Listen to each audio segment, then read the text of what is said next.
Whenever I make pizza with the shells from Tomorrow's Bakery and I cook it without the cheese on it and I put the cheese on after it comes out of the oven. Wow. All right, well, make sure you send a picture to me, too. I want to see if it's actually as good as you say it is. Oh, and it was. It wasn't quite the same as Little Caesars, but made it last Thursday night when family was here for the Christmas holiday. Everybody loved it, or they were just being nice because, they were sleeping in my house.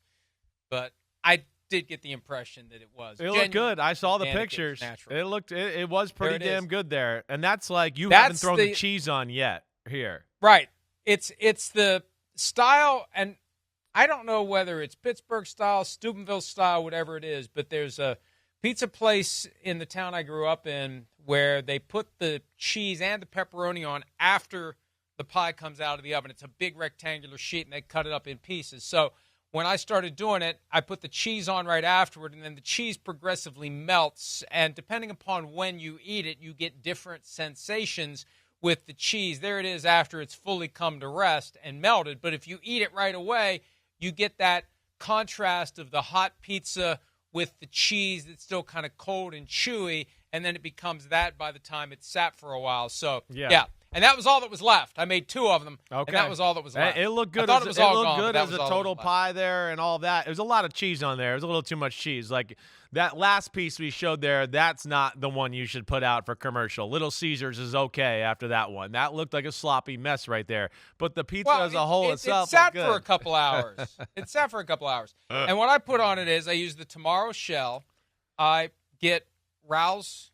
Is it Rao's or Rose? R-A-O. Rao's. It's Rao's sauce. I think it is. I don't know. It's Rao's. I mean, I know I've been to Rao's. I've been there. Right. So, yes, it is Rao's. Yes. And then I do a selection of meats that consist of peppered salami, chorizo, sausage, and pancetta.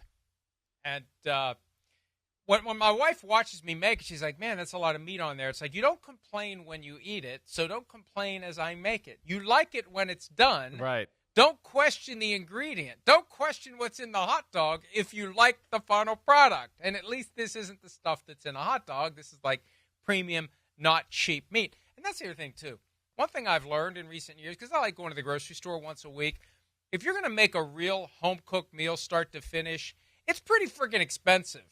It is cheaper to just dial up Little Caesars and get some Crazy Puffs and some wings and a pizza and whatever else you get there. This is the PFTPM Chris Simms Unbuttoned Joint Mega Picks podcast, last one of the regular season, delivered by Little Caesars, the official pizza sponsor of the NFL. Pizza, not Florio's pizza, the Little Caesars pizza. And, next time I'll get Little Caesars. I may get Little Caesars later today for the Sugar Bowl. I might do it. I haven't had it for a few weeks now because of the holidays, and I've kind of gone through Crazy Puffs withdrawal. You're fiending for it. You want it back. What is fiending? Fiending, like to be a fiend, like, Fiend? Like fiend, right? Fiend, whatever. Yeah, I thought you said fiending, like there's some new word. Well, I tried to add an ing to the end of it there fiending. somehow. Yeah. So you're trying to start a trend. This isn't Right. some trend I missed. This is closer to a Simsism. Exactly, yes. It's always a Simsism. All right, so this is the last one of the regular season, and it's a grind as the regular season unfolds, and every week this kind of hovers over both of us because we both want to do well. It's a point of pride. It's just basic human competition. Well, you don't even want to do this. I mean, we could go back to the videotape. So don't get me started. We're just glad to have you as a volunteer here. Thank you for gracing us. You never know. You never know when it will be the last year that I do it. Whether it's this Picks podcast or anything. I mean, I'm at the point where my expiration date could come at any moment as well. But yeah, I hated it less this year than past years, in large part because you were taken away from PFT Live against my will and without my knowledge until it was too late to do anything about it, frankly, for 2 days out of the 3 days that you otherwise do it during football season. So on Thursday, in past years, it felt like the third hour of a 3-hour show with a 1-hour break in between. This year, it never felt that way because I didn't have you until after Week 13 on Thursday. And now that you've been back on Thursdays, I don't think of it like this 3-hour grind, and I'm sure you felt that too. Yeah. It's just a lot of time to be dealing with each other on a Thursday. It's 3 freaking hours, well, 1 hour in between. It'd be hard. It was hard for us not to like kind of share all our thoughts about the games and then get on the podcast here and go, well, we've kind of already shared all our thoughts on the football game. And I know where you're going to pick, and you knew where I was going to pick, and all of that. But, yeah, it's a little more fresh. And we've adjusted the Thursday show not to break down the games quite as in-depth to where I don't think I know who you're going to pick, and I think most times you don't know who I'm going to pick either. Well, we didn't talk about the Thursday game this week because there is none this Thursday. All the games are on Saturday, 2 of them. The rest of them on Sunday. That's the final week of the season vibe. No Monday night game. There used to be Monday night games to wrap up the season. Yeah. In 2006, with this new procedure with NBC getting Sunday Night Football, it became the culmination of the season on Sunday night. There was one year, 2017, where there wasn't a game that held all the way through with playoff implications unaffected by other games. We just didn't have a game 2017. That Sunday night. And I don't know what would have happened if the Packers had beaten the Vikings on Sunday. We might not have had a game. You're right. In prime time on Sunday night, but we do, and we'll get to that one. That'll be the last one we do. Before we get to any of the games, though, 14-2, just like the Vikings and the Lions. Hey, I didn't do horns down. I love it. I was trying to be nice about it. Who is that? You know what? I think that's Baker with the golden hat on. Oh, that's great. Yes. That's great. And that is me. That is Baker. That is me at Texas, obviously, after we beat Oklahoma State, because I was 0-2 as a starter against Oklahoma, so I never got to raise my hand up against Oklahoma. It would be better if Texas had lost yesterday. No, it would not. Well, I mean, the horns down would make more sense. Right. Horns are not down. Horns are up. Horns may be up against Ohio State. Horns may get a chance to get beat by Georgia a third time this year by the time it's all said and done. We'll see how it goes. Might. But regardless, from 14-2 straight up to 8-8 against the spread, what the hell is that all about? Although if I'm going to lose ground in any category, that was the one. I'll take it against the spread. Right. I'm trying to fend you off straight up. I picked up one game. I've got a 3-game lead with 1 week in the regular season left. We run this all the way through to the end, though, right? Yeah, that's what we did last year. I mean, last year I lost you by a game, and we both picked the same Super Bowl winner, and there was no chance for me to catch you up. But I lost by a game last year, so yeah, we go all the way to the end. Well, this year, if we're tied going into the Super Bowl, you can pick the Chiefs, I'll pick the Vikings, and I'll end up winning the competition. Okay, I hope it comes to that. That'll be great. I don't. I just, I've been waiting 50 years for the Vikings to get back to a Super Bowl 48, to put it more accurately. And if they ever make it back, that 2 weeks is going to be just torture because they're staring at the possibility of going to 0-5. 0-5. And it doesn't have the same stigma that it had in the 70s because it's been 50 years. But still, that's going to be a long 2 weeks if and when it ever happens again. And it could happen a few weeks from now. Who knows? All right. By the way, every week this season, you can play along with us. DraftKings has set up the free $1,000 Florio and Simms pick and pool. Pick every game against the spread for a chance at a $1,000 prize pool every single week. Download the DraftKings app, click on the Pools tab, and enter the Florio and Simms free $1,000 pick and pool to make your picks. You must enter all of your picks before the first game of the week, and this week the first game is on Saturday at 4:30 p.m. Eastern when the Browns and the Ravens get together. We will start there. The line has moved from 18.5 to 17.5. Whoa. The Ravens are favored. DTR expected to get the start. We may see some Bailey Zappi for the Cleveland Browns.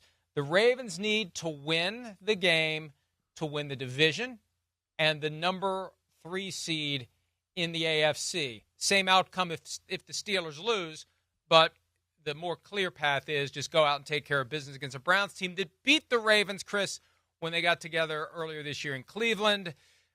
I have no doubt you're going to pick the Ravens to win. The only question is how many points do you think they'll win by? Yeah, no, I'm definitely going with the Ravens. I mean, we've talked about this earlier today. The Cleveland Browns, they're tanking, and that's what they're doing. It's a soft tank, whatever it is, blah, blah, blah, right? DTR does not give them the best chance to win a football game. If they really wanted to win, Jameis Winston would play.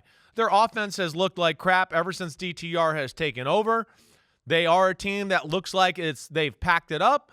And, of course, Baltimore And I think maybe the big word of the day, or what we're going to say a lot with these teams that are going into the playoffs, it's momentum, positive momentum. They want to continue what they've been doing. They're hot right now. They're playing good. So I expect them, yes, to want to win the division, continue their offensive role. Their defense has got better, so they can go into the playoffs going, we're peaking. We're playing our best ball of the year right now, right when we should. So, yes, because of that, I don't even think it's going to be close. I'm going to go 38-13 Ravens. 34-7 Ravens. And as we've said before, Lamar Jackson gets a standalone game, national TV audience, opportunity to make his closing argument for MVP on a week where we're not going to see much from Josh Allen. He's got a regional game, 1 o'clock against the Patriots. Nobody really cares.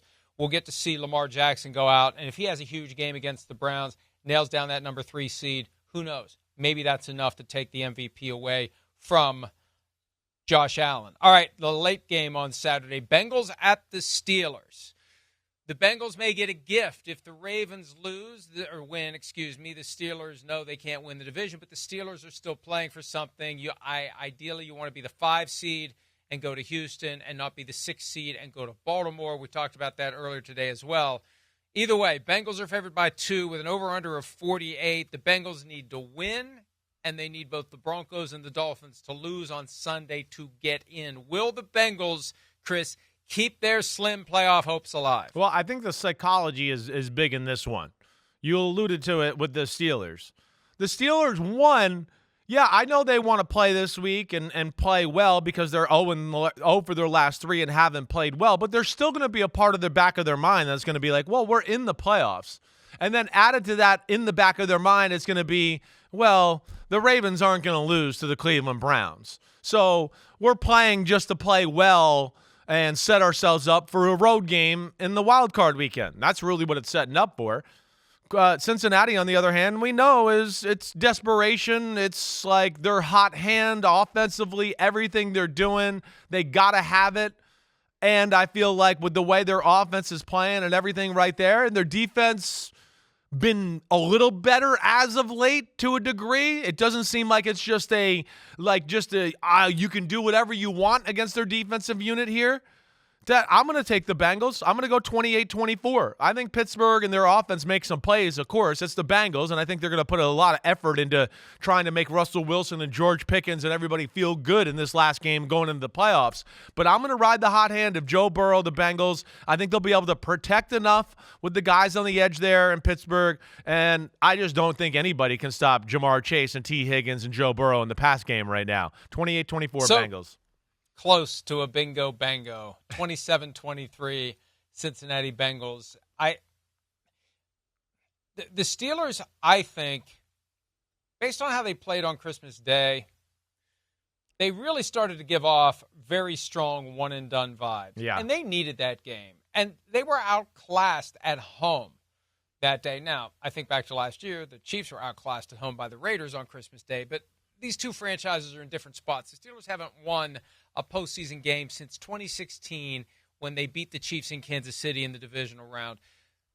They just don't strike me as a team that's going to get very far in the postseason, and I don't see it getting eradicated against a team that is desperate to keep its hopes alive for what would be a very unlikely and dangerous for the other teams in the AFC playoff berth. So I'm with you. Joe Burrow, MVP caliber season if his team gets to the playoffs. Maybe he'll be second or third on plenty of ballots. I don't think he'll be first on many, but he'll be in the conversation.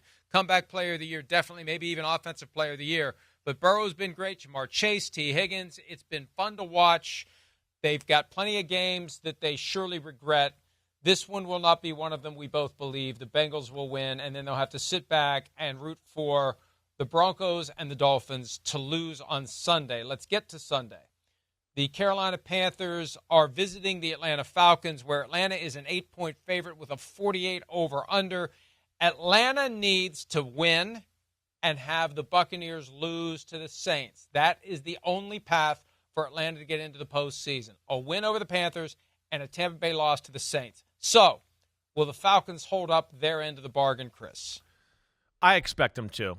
At home, the energy of that building, again, the psychology of the matchup. It feels like after the stinker that Carolina laid last week, getting blown out in Tampa Bay, last game of the year, on the road, all of that.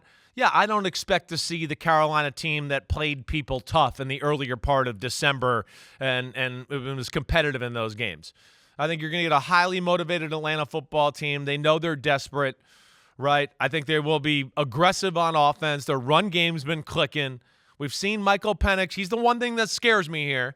Again, I know it's been good, but he's still a rookie. He still missed some throws last week in that football game. You could still trick him to a degree, right? So because of that, I think Carolina maybe hangs around a little bit, but certainly not going to pull off the game. I'm going to go Falcons. I had it right on here. I'm going to go 27-17 Falcons, okay? 27-17 Falcons at home. Another near bingo bango, 24-14 is my score.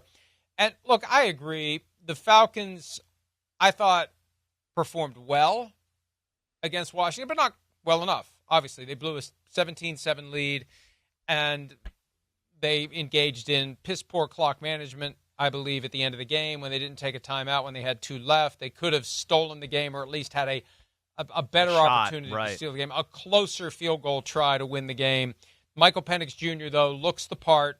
We haven't seen much from him, but we can tell pretty quickly if a guy looks the part in the NFL. He's got the arm, the pop is there. He's going to be fine, and they'll be fine against the Panthers. Again, 24-14 for me. The question is, can the Buccaneers beat the Saints, or will they stumble as they tend to do a little too often this year? Commanders at the Cowboys. Commanders are favored by 5. They clinched the 6th seed with a victory or a Green Bay loss to Chicago. 87% of the spread money, according to DraftKings, is on Washington. Now, the Cowboys already won in Maryland earlier this year. The Cowboys played well at home against the Bucs. They got blown out, sir, against the Eagles last weekend. Do the Cowboys have enough left to try to salvage Mike McCarthy, bring him back for another year? Can the Cowboys rise up and throw a wrench in their division rivals playoff seeding? This would be one game, if they had CeeDee Lamb, that I might think about taking the upset. This might be one. Because a little bit, again, it's like Washington got the win last week, emotional, we're in the playoffs, so that's done, right? It's about seeding. There's not going to be great motivation behind that. Also, Dallas being embarrassed, and being at home, I think they'd be one of the teams that kind of like would show back up here, even though they're not playing for anything. The understanding of Dan Quinn and how they run that defense was a great advantage for Dallas in their first matchup. They knew how to attack Dan Quinn in that Washington defense, but they had CeeDee Lamb, and at that time they weren't out of the playoffs yet. So I think they're going to be a pain in the butt in this one. Hang around. I'm not going to have Washington cover the spread, but I am going to have them win. I'm going to take the Commanders 24-21, but I think it's a little bit of a scary one. This one could psychologically end up being one of those, wow, Sunday, they put that upset. Like, that would not shock me here. I think you're understating the motivation here, because if they would lose and the Packers win, yes, they can go to 7. They're the 7th seed, and they have to go to Philadelphia. This is their chance to avoid having to go to Philly the week after they have to go to Dallas. And their chance of advancing through the wild card round is more significant if they are the 6th seed. So I think they win 27-21. The spread is kind of that no man's land between field goal and touchdown. Who really knows? But I think the Commanders, and like you said, with no CeeDee Lamb, it makes it harder for the Cowboys. And I feel like the Cowboys have kind of checked out. And I look at it this way. If you're inclined in the locker room to try to save Mike McCarthy, like, if it really comes down to that, a meaningless Week 18 game against the Commanders, if that's the thing that is going to decide whether or not he stays, maybe he just shouldn't stay anyway. Like, if that's it, for a team that's dead, that has no shot at the playoffs, there's just something about the vibe from Dallas that makes me think there's a good chance they're going to be checked out. Bears at Packers. Green Bay, 10-point favorites at Lambeau Field with a 41 over under. They will be the 6th seed if they win, and if Washington loses. The Bears, speaking of teams that have checked out, I think they checked out Thanksgiving when the horrible clock management kept them from going to overtime against the Lions. Who do you like in this one? Yeah, this is checked out Bears. I can't wait till the year's over. I can't wait to see who our new head coach is next year, all of that, versus a Green Bay team that is talented. I think they're going to throw the kitchen sink at Chicago to go in and create some false vibes and momentum that, hey, we're playing great and feel good about ourselves. And the number one priority will be getting Jordan Love off to where he can feel and they can all feel that he's playing good football. You've heard me say it a million times. And again, it reared its ugly head last week. He's got to play better. The start of that, I know the game ended up being close, but he missed a bunch of throws and plays early in the game that led it to 20-3, and it's just too exhausting to come back that way all the time. But I think they will be a motivated football team. Chicago's checked out. Chicago, the way they play defense is much single safety in the box, try to stop the run. I think it's going to lend itself to some big pass plays for Jordan Love and company. I'm going to go Packers 31-14. You know, I said earlier today it feels at times as if Jordan Love is trying to justify his $55 million per year contract, trying too hard to do it. Maybe the Packers' offense is trying too hard to do it. They're at their best when Josh Jacobs is just pounding. Just let him pound and pound and pound and pound and set up play action. Run to set up the pass. Don't pass to set up the run. Now, I'm not suggesting overdoing it with Josh Jacobs in Week 18, but when it's time for the playoffs, use Josh Jacobs till the wheels come off. And I think the Packers will do well enough to win this one just because I don't think the Bears really care at this point. 30-16 is my score for the Green Bay-Chicago game on Sunday in the early 1 o'clock window. Another game, and this is one that nobody cares about, not even friends and family, the Jaguars at the Colts. Indianapolis favored by 1.5 with an over-under of 45. Nothing at stake here except draft positioning and maybe, if the Colts find a way to win resoundingly, maybe that's a feather in the cap of Shane Steichen if he's in trouble or Chris Ballard if he's in trouble. It sure feels like Jim Irsay at some point is going to make a big change, and I don't think this game matters. But if you're ever going to turn it around in Indy, if you're ever going to give the owner something to think about when it comes to not making massive changes, this is their chance to do it. Do you think they'll pull it off? I expect the Colts to show up. I do. I think the Jaguars are going to show up too, though. The Jaguars have been playing pretty good. They've hung in there. Mac Jones has done okay. They've found ways to get Brian Thomas Jr. the ball every week. You know, the defense has been better. I know they haven't played any real good offenses as of late, but at least it hasn't been, just an up and down track meet against their defense like we saw in the middle part of the year. But I think the Colts will bounce back with a little pride in this football game. And the fact of the stuff you've brought up. There's a lot of talk about them, what McAfee brought up and attacked the Indianapolis Colts and all of that. So it feels like there's a little bit of a spotlight on them all together here. I think this will actually be a kind of a fun, close football game. I'm going to take the Colts to win it in a late field goal, 23-20. Wow, so you got the Jaguars covering. I got 23-10 Colts. I just think that the criticism, it should activate basic pride for these players. This isn't about saving Shane Steichen. It's not about saving Chris Ballard. It's about you've been called out. And the words that McAfee put on Twitter on Sunday, they were strong. But you got DeForest Buckner saying he's basically right. Then you got Shane Steichen with that ridiculous explanation about guys being late. Well, not everybody's going to be on time all the time. What the is that? That's your job to make sure they're on time.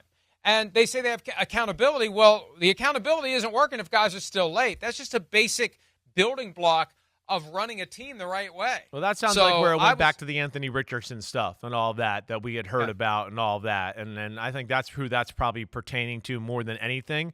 I don't know if I've never heard that it's a systemic thing. Like, oh, the defense, well, 7 of them are late today. I haven't heard that. I know a lot of people attached to that situation and gotten information there. And I got the information about the Anthony Richardson stuff. I just don't know how much of that is going on there in Indianapolis. All I know is this. McAfee's words were not limited to one guy. They were broad. Yeah. No pushback from the Colts. Right. If anything, they agreed with what he said. Yep. They could have agreed or disagreed, and it seemed like they agreed because there was silence. There was crickets.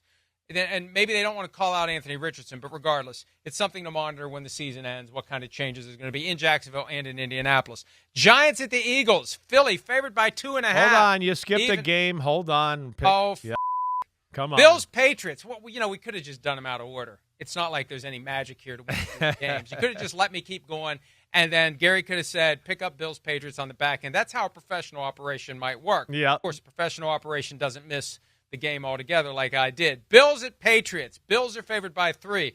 DraftKings has 86% of the spread bets on Buffalo. Not the money, but the spread bets are on Buffalo, 86%. Who do you like? Well, I mean, Buffalo, we expect what?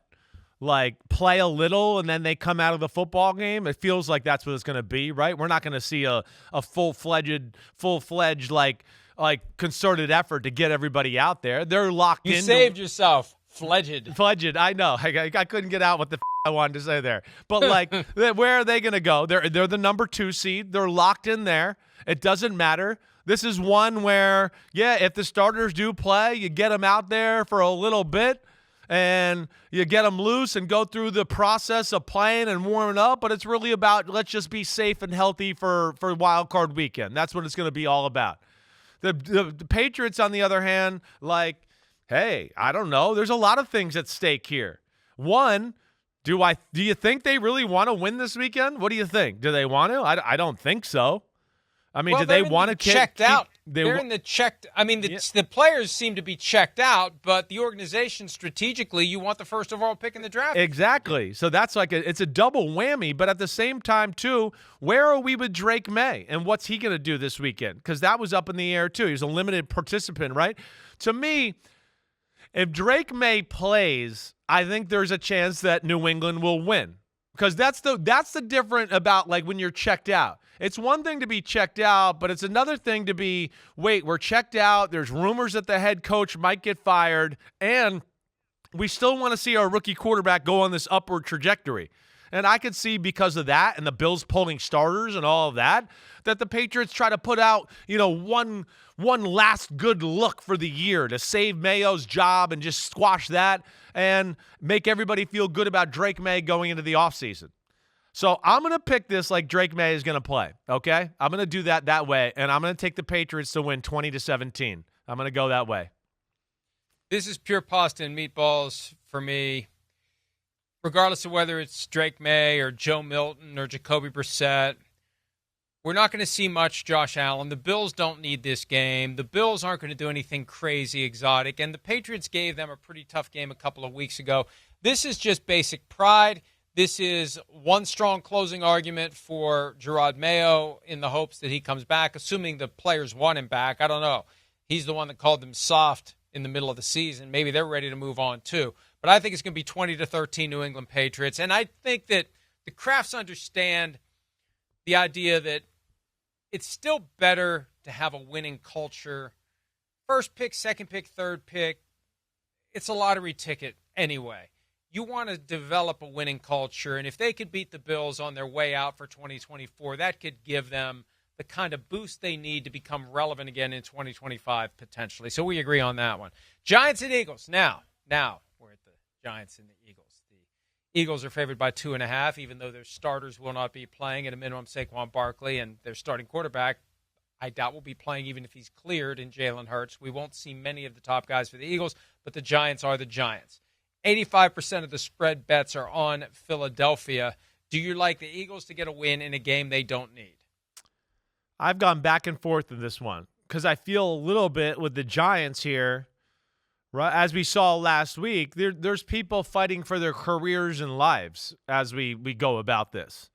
Brian Daboll's got to be wondering what his situation is. He's going to want to look good one more time. And, of course, beating Philadelphia and just the value in that, even though they're not going to play anybody.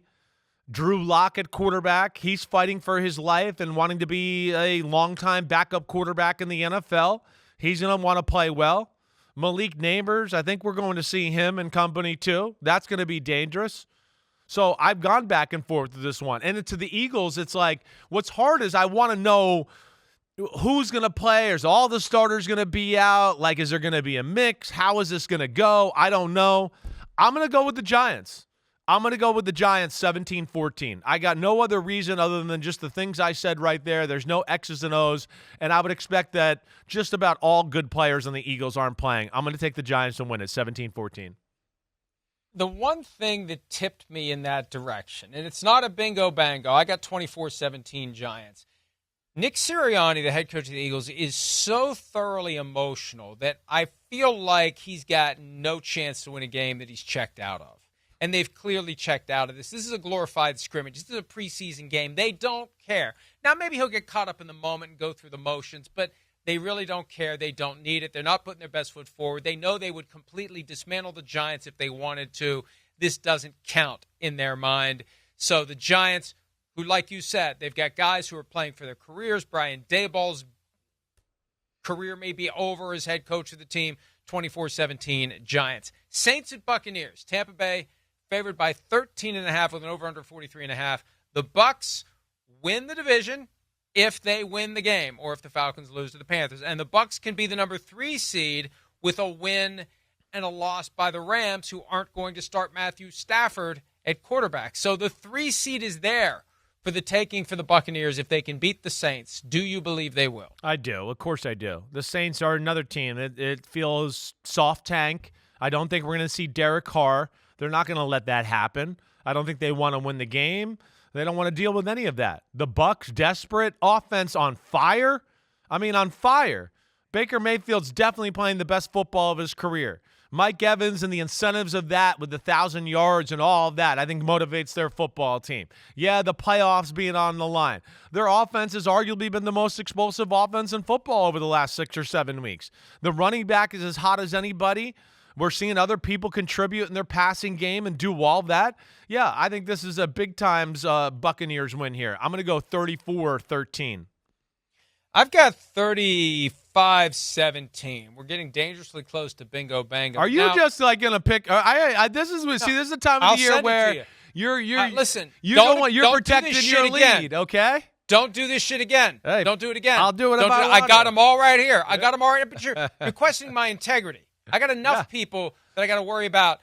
Oh, you're making shit up. I'm not going to take it from my friends because I wouldn't do that to you. I've got them all right here. I made all the picks and I've given all the scores. I can take a screenshot and send it to Gary. I ain't around. These are the games I picked, and these are the way I picked them. Now, do you really think I was going to take the Saints to win? I was going to apply the caveat that what happened in New Orleans yesterday, there were some comments from Tyrann Mathieu. We represent the city, and will this give them extra juice? Some sort of I think it's just like the spirit is willing, but the flesh is weak. I just don't think they've got the firepower to go out and beat the Buccaneers when the Buccaneers have the division title in hand. They're 4th in a row in hand. The only thing I worry about, I look back at the Buccaneers games this year. Right. I mean, you never know. It's just the one that when they they're go gonna step in shit. Yeah, I know. Right. And every time you think, hey, there, here they go. Right. Yeah. Then there they go. And the most recent time it happened, the Cowboys game. Like, the Cowboys aren't playing for anything. They had just been eliminated earlier in the day, and the Buccaneers blew that game and put themselves, they go from driver's seat to back seat, and they needed the Falcons to lose last week to get back in the driver's seat. And now they're back in the driver's seat, and it's like, they'll probably screw it up again. There's part of me that's like, could that happen? I don't think it will, but they are prone to those just weird, like, what happened to the Buccaneers? Right. And if they fire on all cylinders all the time, hell, they're good enough. I had them going to the NFC Championship before the season started. They're good enough to get to the NFC Championship. They're good enough to go into a place like Detroit and Minnesota or win. They gave the Lions everything they could handle in the playoffs last year. They beat them this year. Bungled the clock management, and the Bucs didn't react the way they should have to have a chance to force overtime in that game, and they beat them in week 2. They beat them in Detroit week 2. So, the Buccaneers are legit if they can avoid pissing down their leg against the Saints. Texans at the Titans. Houston is favored by 1. Tennessee is an NFL worst 2-14 against the spread. We're going to see some Mason Rudolph. We're going to see some Will Levis for Tennessee. The Texans look like crap against the Ravens. They desperately need to come out. This is another one of those teams. Got embarrassed the last time we saw them. They need to come out and just prove to themselves that they don't belong at the bottom of the division. I agree. Like, I mean, this is one where I look at it and go, Texans only favored by 1.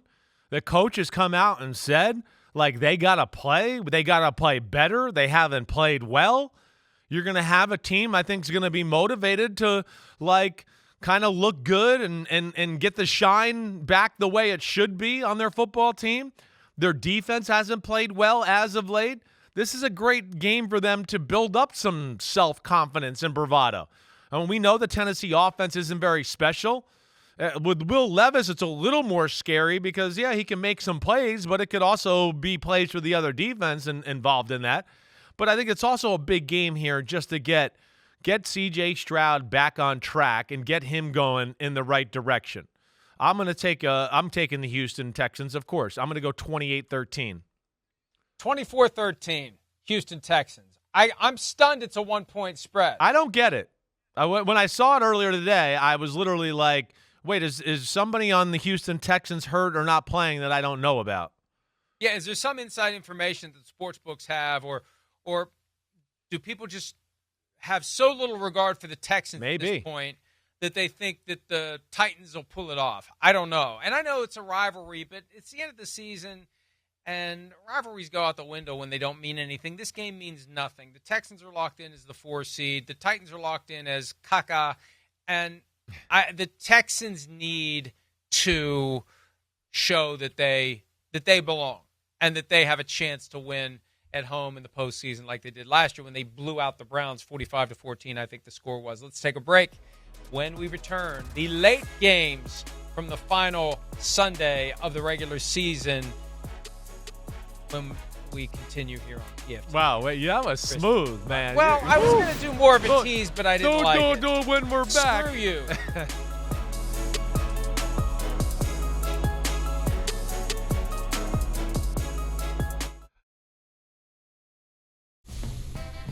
DraftKings Sportsbook is the #1 place to bet touchdowns, and new customers can bet $5 and get $150 in bonus bets if your bet wins. Download the app and use promo code PFTLive when you sign up. DraftKings Sportsbook, the crown is yours. As always, please bet responsibly and only with money you can afford to lose, because if you listen to me, you would have had a bad couple of weeks. You would have not been able to afford the G.I. Joe with the Kung Fu grip when it was time to buy Christmas presents, because I have been crap against the spread. There, that was the full read. Verbatim. It's the PFT PM, Chris Simms Unbuttoned, mega easy for him to say, Joint Mega Picks podcast, delivered by Little Caesars, the official pizza sponsor of the National Football League. Pizza. All right, so here we go. Late games Sunday, cluster of 425 games with some playoff implications. The first one has none. This reminds me of the days when 49ers Cardinals was the equivalent of Titans Jaguars. Both teams done, playing for pride. 49ers played hard on Monday night. No Brock Purdy. Josh Dobbs will be taking his place for this one. Could be the swan song for George Kittle. Who knows what the 49ers are going to do. He didn't practice on Wednesday. Cardinals just trying to finish with something positive in a lost season. They're favored by 4 points. Who do you have? I understand it. I mean, I want to think the 49ers aren't going to really show up. They kind of gave their last-ditch effort the other night on Monday night. It was a blast of a game. It was fun to watch. Man, they made a lot of plays. We see that their defense is not all that special. Offensively, I expect Josh Dobbs to come in and do a good job. I do, but yeah, it's not Brock Purdy. It's a tough spot. And it just, yes, the 49ers feel like they're checked out. What do they really give a shit if they're 7-10 or 6-11? It doesn't mean shit to them. I mean, it doesn't matter. That's not where they wanted to be. It's done. The Cardinals, on the other hand, like you kind of hit it right. Where they're at 7-9. Hey, let's end up 8-9. Let's go into the offseason with some good vibes. We got a lot of money and draft picks and all this other stuff we can do to turn around this football team, right? Give us something to look forward to. I don't think the 49ers will lay down here, but I'm going to take the Cardinals. I'm going to go 23-20. I'm threading the needle here. I'm going to have the Cardinals winning and the 49ers still cover the spread. I got 19-13 Cardinals, and I look at it this way. You never know what ownership's going to do in Arizona. No one has coached that team, which has been around since 1920 for more than 6 seasons. There's been a lot of turnover, a lot of turmoil. Steve Wilkes was one and done.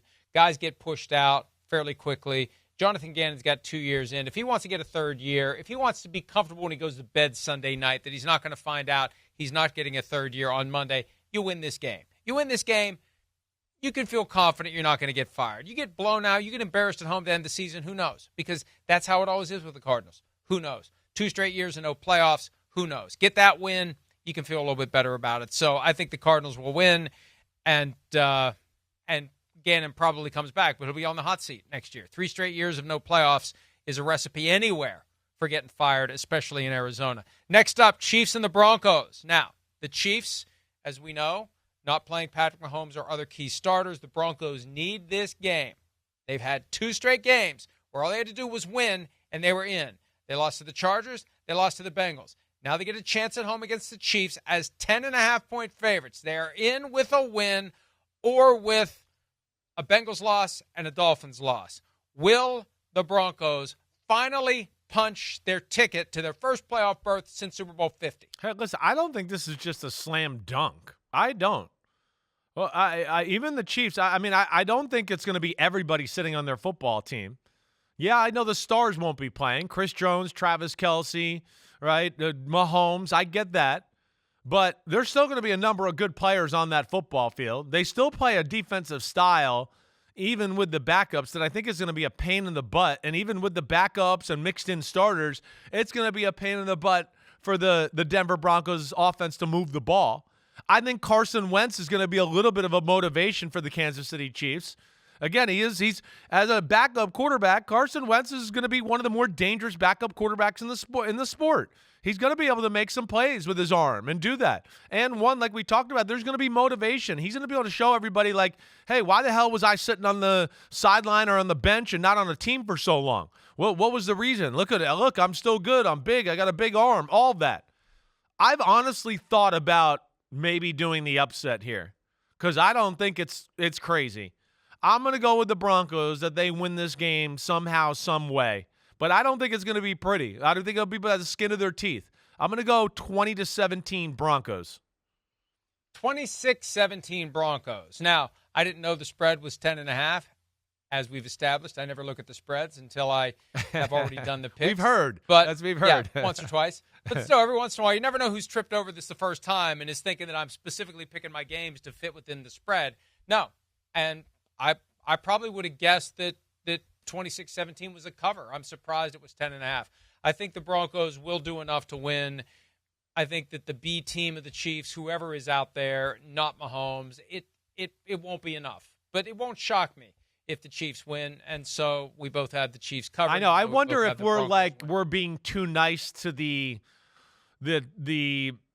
team that, or the team that has something to play for, and like teams like the Bills or the Chiefs, should we be respecting them more, that there's a little bit more of a winning culture and a toughness about them, that even though all the stars won't be playing, they're still going to go out there and play good? That's what I worry about a little bit, and I wonder if I'm totally right or wrong about that one. It's the hardest week of the year to pick games. I just want to let that be known. This is the hardest week to me.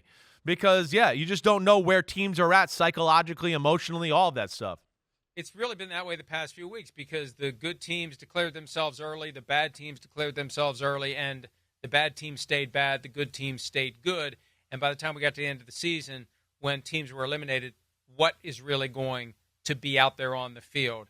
And look, the Chiefs still have, I think, motivation to knock out the Broncos. I know you may be opening the door for the Bengals, but you also may be opening the door for the Dolphins. And between the 3 teams that could get in if, things go a certain way, Broncos, Bengals, Dolphins, I'd want the Dolphins in if I'm the Kansas City Chiefs. I don't want the Broncos. I don't want the Bengals. I'll take the Dolphins. I'd agree with you there. The Dolphins last year when it was like negative 50 in Kansas City. All right, Seahawks at the Rams. Matthew Stafford not playing for LA, which still is in that 3 versus 4 posture in the NFC playoff field. The Seahawks are favored by 6.5, even though they are playing for nothing. Who do you like in this one? Yeah, I like Seattle here. I like Seattle because of the things we talked about. They want to end the season. I think 10 wins will be a good thing to have, a notch on the belt, right? The Rams are totally saying, screw it.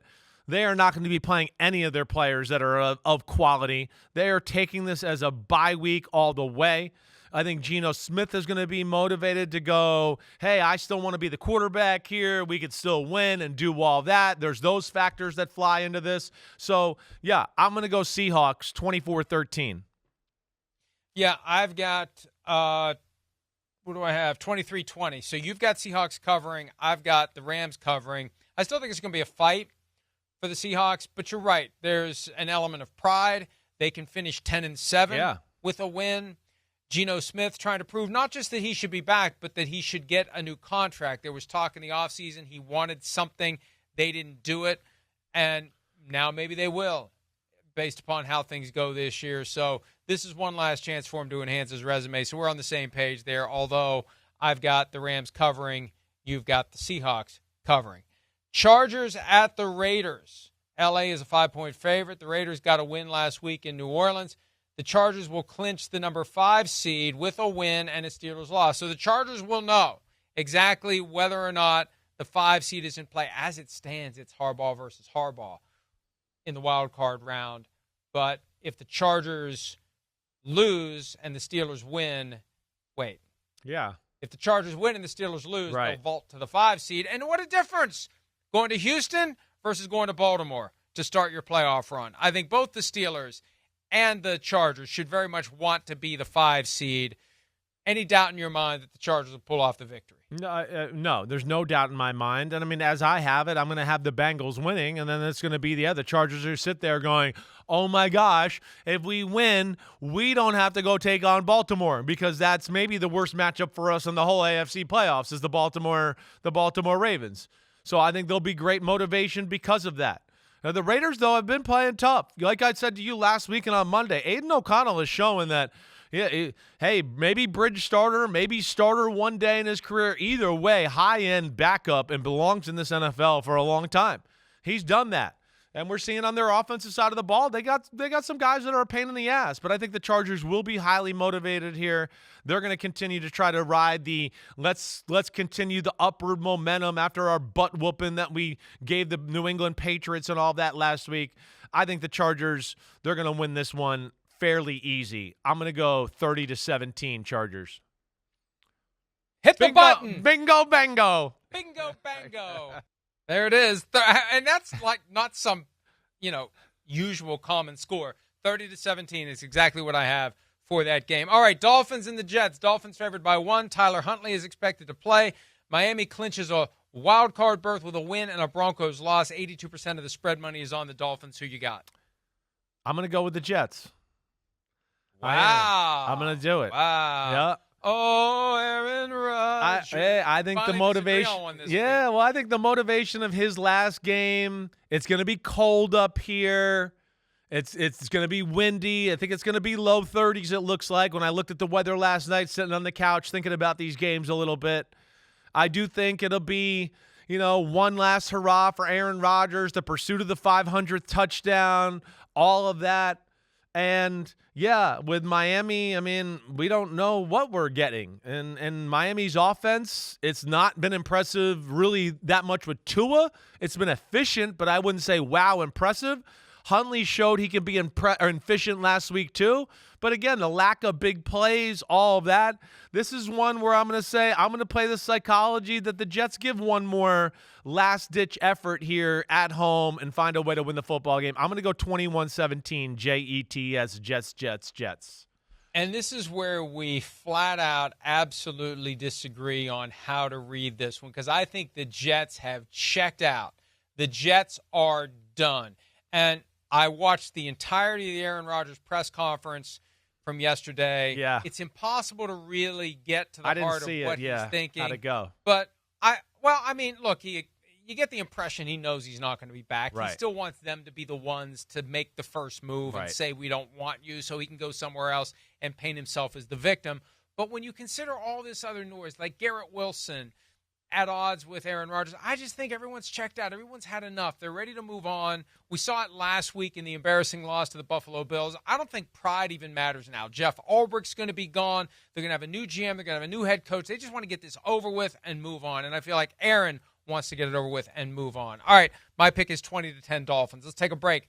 When we return, one of the biggest regular season games in years, Vikings at the Lions. That's next on PFTPM. Here we go, Lions. Here we go.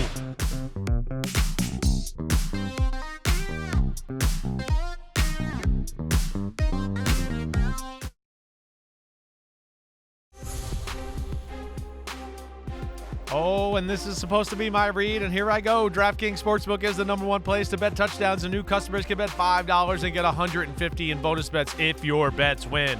Download the app and use promo code UNBUTTONED when you sign up.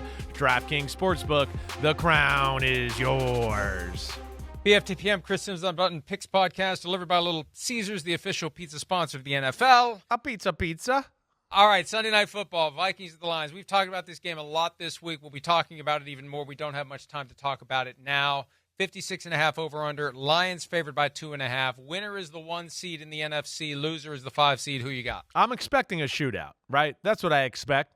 I think both defenses are really not that good. You got to be worried about Detroit's defense, I think, a little bit more than Minnesota's defense, of course. Right? So there's those issues there. You look at Detroit and you go, if they don't blitz, can they ever get after Sam Darnold and get around him? I'm not sure, because if they just rush 4, the way the Vikings pass protect and all that, Sam Darnold might have all day. That's for sure. So I look at that and go, yeah, I expect Minnesota to move the ball in Detroit. But on the other side, I expect Detroit to move the ball in Minnesota too. I do. They're just too damn good. They're too talented. Ben Johnson's on fire. They're just something. I'm going to go with the team that's at home riding that energy. I don't feel good about this. I've gone back and forth, but I'm going to go Lions 31-28 at home, and they pull this off. F you, Florio. 30-27, Minnesota Vikings win. Oh, ye of little faith. Ye of little faith. I think the Vikings avenge the outcome from earlier in the year, and more importantly, they locked down the #1 seed for the first time since Randy Moss's rookie season of 1998. Vikings 30, Lions 27. Let's take a break so we have time to do our best bets and Folsom Prison/County Blues pick next here on PFTPM and Chris Simms Unbuttoned.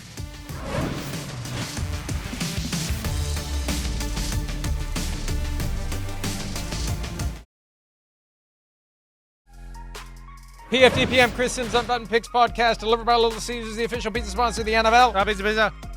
Okay, best bets time. We got to motor through this. We disagree on 2 games straight up, 6 against the spread. If Chris is right on both, I'll have a 1-game lead entering the postseason. If I'm right on both, my lead will increase to 5. Best bets, I'm horribly behind, but this is my chance. Who do you have? I'm going Ravens. The Ravens got something to play for. The vibes are high. The Browns are trying to lose. Ravens, without a doubt. Yeah.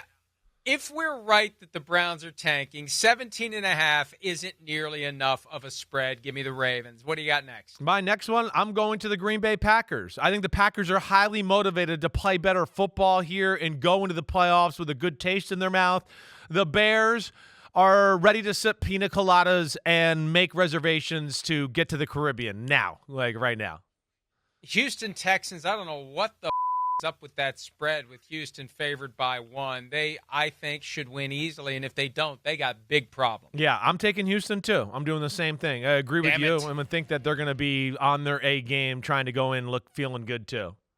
Chargers given 5. Chargers given 5 to the Raiders. That's my third one. So I only have a chance to make up 1 measly.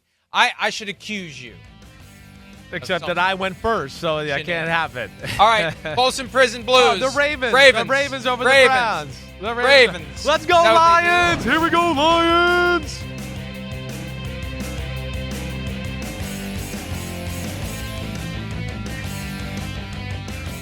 Yo, homies, thanks for watching. Yeah, it's time. The NFL season is here on Chris Simms Unbuttoned. You can hit subscribe to get all the weekly picks, plus our Sunday recaps as the games are happening. Oh, you know it. Nobody does that better than us. Thanks again for watching. Remember to subscribe. Peace out. We'll see you next time on Unbuttoned.